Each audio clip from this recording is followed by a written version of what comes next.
Agora para a nossa conversa de sexta-feira com o crítico Luiz Zanin. Vamos ver se ele já está lá. Tá aqui. Tudo bem, Zanin? Como tá? Tudo bem, Maria Tereza, e você? Tudo Tudo legal? certo, tudo certo. Levando. Se bem que essa sexta-feira tá difícil perguntar se está realmente tudo bem, porque, não é? Eu até tinha antes da gente começar, pessoal, vou contar uma coisa de bastidor aqui para vocês. Eu tinha conversado com o Zanin e tinha combinado, obviamente, com ele que a gente falaria da Cinemateca. Mas disse que a gente falaria antes dos destaques do audiovisual, do cinema da semana. Mas, Zanin, vou pedir licença para a gente inverter, porque eu acho impossível a gente falar dos destaques sem falar primeiro da Cinemateca. Então, vamos inverter nosso combinado, porque, de fato, a grande notícia da semana do cinema foi essa tragédia da Cinemateca. E minha pergunta para você é o que isso representa para o cinema brasileiro, não, o cinema mundial, a história. Bom, é a grande notícia, mas é uma notícia muito triste, uma notícia muito infeliz, embora já esperada, né? Esse era o chamado crime anunciado, incêndio anunciado. Vários técnicos, vários especialistas em conservação de filme já haviam alertado para as condições precárias de abandono que vivia a Cinemateca, não apenas a sede, mas seus anexos. No caso, o incêndio se realizou num depósito, não naquele prédio que todo mundo conhece da Cinemateca, né?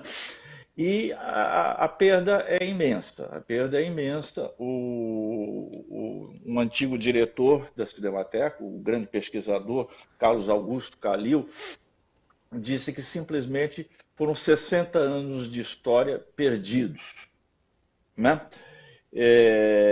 São materiais fílmicos e também são documentação sobre cinema, sobre filmes, sobre toda a documentação que serve para pesquisa histórica que estava lá depositada e que provavelmente é material irrecuperável. A gente ainda não tem direito o balanço do total da perda, mas já se pode dizer que essa perda é imensa e irreversível.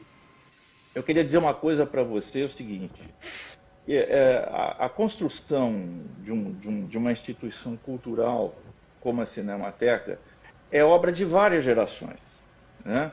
Quem trouxe a ideia da França foi o grande ensaísta, crítico, professor da USP, Paulo Emílio Salles Gomes.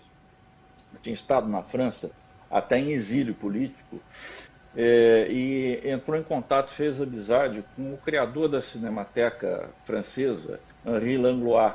Eles descobrem o seguinte, né? Que todo o material cinematográfico ele tem que ser preservado, independentemente da qualidade estética dele, ele tem que ser preservado porque ele é um documento de época que vai servir para os futuros pesquisadores pesquisarem aquela época, como as pessoas se vestiam, como andavam, o que falavam, o que pensavam.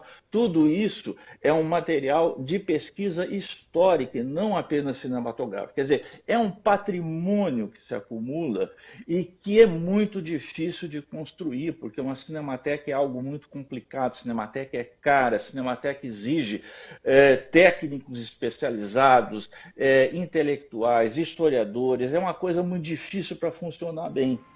E essa obra de gerações, ela começa lá atrás, nos anos 40, e vem até agora, para sendo construída passo a passo, com muita dificuldade num país como o Brasil, até se tornar, isso é uma informação importante da gente reter, que há 10 anos atrás, quando a Cinemateca estava funcionando perfeitamente bem, no auge da sua plenitude, do seu funcionamento, ela foi considerada a terceira melhor cinemateca do mundo.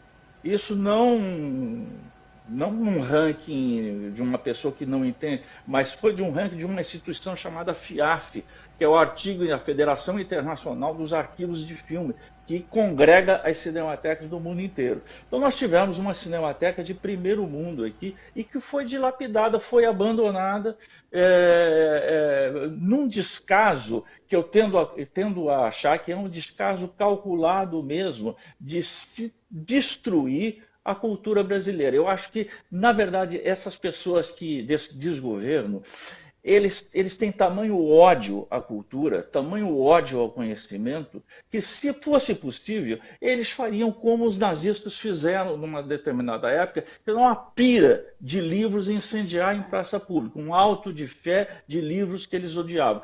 Eu acho que eles fariam a mesma coisa com o patrimônio fílmico da Cinemateca. Fariam um belíssimo incêndio para destruir aquilo que eles odeiam.